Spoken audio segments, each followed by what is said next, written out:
Hello everyone, today in this video we will discuss how to make Google default password manager on Samsung Galaxy A57. Let's start the video. First of all, go to app library. Here click on settings app. Now in setting, scroll down and click on security and privacy.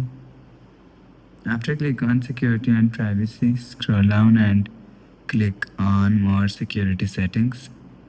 After click on more security settings, scroll down and click on password, passkeys and autofill and click on preferred service, and you will see if you want to make Google default password manager, so click on Google. After click on Google and click on OK, go back to home screen. You will see Google default password manager is made. So that's how you can make Google password default manager on Samsung Galaxy A57. If you like the video, please subscribe. Thanks for watching.